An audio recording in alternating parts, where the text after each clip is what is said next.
Story Novak, a girl with a heart as big as the state she is trying to help. Good to go. All books. Everybody has a story. Good job. But not everybody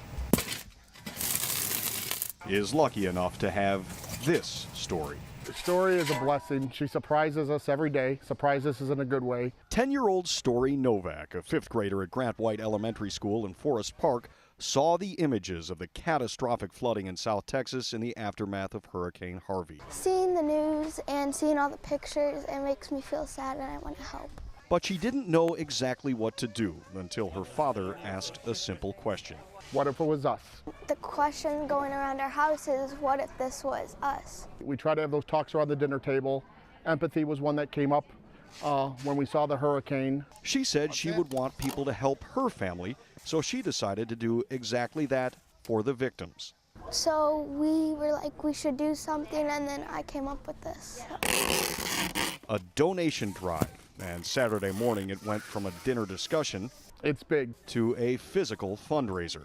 Wipes, baby diapers, formula, toys, books, clothes, toothbrushes, toothpaste. For hours, people came and dropped off whatever they could spare. We grabbed some bath towels and some t-shirts and tank tops, and we brought them down here to get to Story and her family. They're shipping all this out. They filled a garage with boxes. Uncle Billy across the street doesn't know we're using his garage yet, but it's packed to the gills. Kids like us are down there, and I want them to have stuff like we do. Story's grandparents live in Texas, and she spent part of the summer visiting them, so she feels a connection to the Lone Star State. We went to Galveston, then we went to Beaumont, then we went back to New Braunfels. The trip helped inspire Story, but the truth is, she inspires others. She's mature beyond her years as a 10-year-old fifth grader.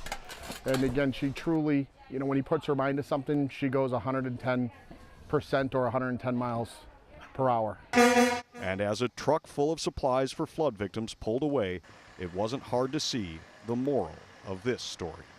If you want to do something, go for it. On a gray, windy day, very dry and gray, in Chicago's Back of the Yards neighborhood, to change the perception of how we look at things, we want to make sure that things are very vibrant. one corner is undergoing a transformation. We want to see the contrast between the colors, As a group of students under the direction of artist Luis Munoz but the colors have to match. is painting a mural for the grand opening of a new community center. Represents how the community is supposed to be. This is a neighborhood where more than 30% live below the poverty line. Nearly a third of adults have no high school diploma, and gang violence has become commonplace. This is actually a very hot corner for gang activity. Just ask 12-year-old Julian Saucedo. There could be chaos, there couldn't be chaos. It's just, you don't want to be at the wrong place at the wrong time. The seventh grader at San Miguel School was looking for a safe place to play basketball, and today he has it. As you can see, look how generous and nice these people are to come here and paint for us. And I just feel like this place is just right.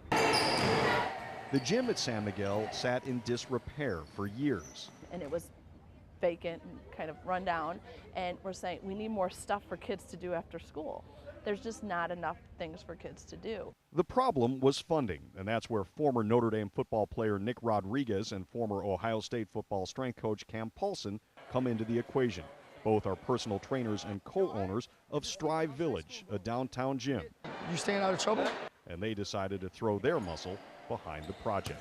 Those two are unbelievable. We raised $75,000. We had an opportunity with our network and everything to help raise the funds, and it's just something that's really always been big for Cam and I, is helping give back to kids. What can we do next? What can we really do to really impact this whole school and community? And then the idea of this community center was born. So, it just comes down to loving the staff and the kids at this school, because it's a really special place. The center will have programs open to the whole neighborhood: adult education, citizenship classes, fitness training, and organized sports. The transformation from gray skies to sunnier days is already underway in Back of the Yards. I see it's people just coming together from the community, hanging out, talking to each other, all coming together. And it's really special because we don't see that a lot here.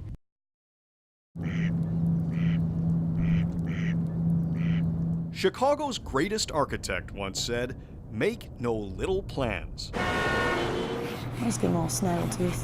So I pretty much just sketched some of this out today, decide how much I want to actually paint. Chicago's most prolific muralist makes no plans, period. It's more fun for me to kind of wing it and see where one's going to lead to another. Nora Bellotti has painted more than 60 murals in Chicago. You'll see them in public and in pubs. It's a big wall. It's a little intimidating. Including this 70-foot ode to rock music on the wall of a downtown bar. If you ask me, do I have an image in my head of what it's going to look like right now? Nope. The NIU graduate didn't always imagine herself as an artist, but tracing back to her childhood in Dixon, it wouldn't have been hard to predict that the daughter of a house painter would eventually pick up the tools of the trade. I was doing a lot of stuff that girls my age weren't really doing. Art's one of those things that kind of brings everybody together. She focuses on murals in public places to start a conversation, not to be the subject of one. Some artists might want to have a message or agenda or whatever. If my agenda is just to crack you up, then I'm happy with that. And her humor is evident in almost every one of her works. I'm like, I bet people would love to see Marilyn Monroe stuffing her face with pizza. The 32-year-old's first job was at Cheesy's Pub and Grub in Lakeview, where she covered pop culture icons in melted cheese. If you could use the Force to melt your cheese, I think you would. Star Wars, Indiana Jones, Gremlins, Ghostbusters, and Goonies. One thing she is sure of, the truth behind the old aphorism, ars longa, vita brevis. Art is long, life is short. It's kind of like being able to put any sort of stamp in this awesome place is just super cool. And there's no way to plan that. I've always kind of been like that, like kind of the let life happen to you. In Chicago, Mike Lowe, WGN News.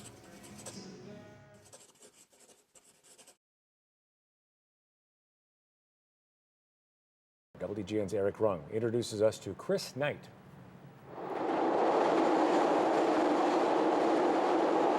If it wasn't for the rattle of the L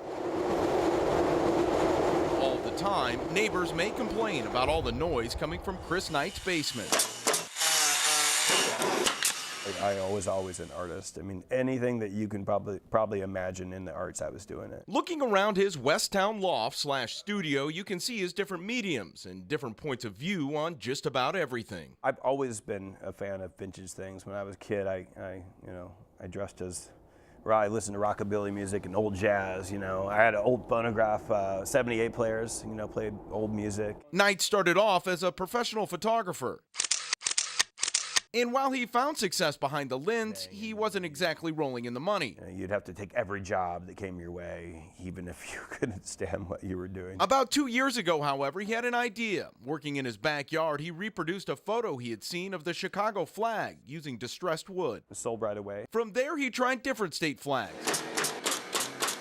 And while flags are fun, they aren't as fascinating as something you're fanatic about. I'm a big Blackhawks fan, so I thought I would do the Blackhawks Indian head. That was, out of reclaimed wood. I thought that would look really, really cool. His Chief Blackhawk sold quickly, and soon he couldn't make them quickly enough. It started by just getting some help from a friend, and I started paying him some money, and pretty soon I, needed more help, and more help, and more help, so I got a secretary. His little backyard project has now made him the CEO of Chris Knight Creations, Incorporated. Did you ever think you would be a CEO? Never thought I'd be a CEO, no. He employs 10 artists who now mass produce his products. How's Chris as a CEO? You really want me to answer that? No, he's a great boss. I can't complain. The process at first would take days, but now with all this help, Chief Blackhawk can be pieced together in an afternoon.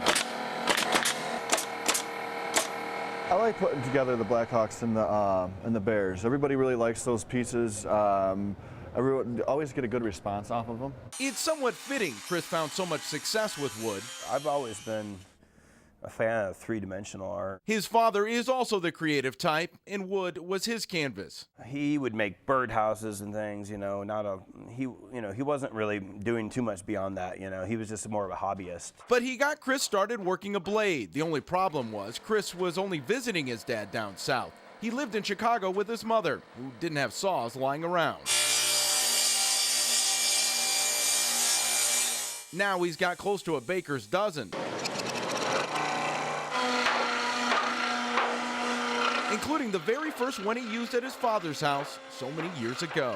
I think it's funny. I tell my dad, I'm like, yeah, you never thought you'd have a CEO's son, did you? Nor would he probably guess his son's artwork would be hanging all over the world, including the United Center. But it's not a Blackhawk there. It's just a Goose Island sign. He hasn't exactly struck a deal with the team just yet. It's something I want to do later. If I like to be able to actually, do a deal with them. Until then, he and his fellow artists will keep the saws humming, the nail guns popping, and the artwork looking old but beautiful. I guess when something clicks, you just kind of ride it out, and hope it keeps going. And while the Hawks are just getting their playoff run going, the boys in the basement have their game faces on as well. The cheering, however, for their work just won't be as loud. But you can probably blame the L for that. Eric Rum, WGN News. It's a little loud.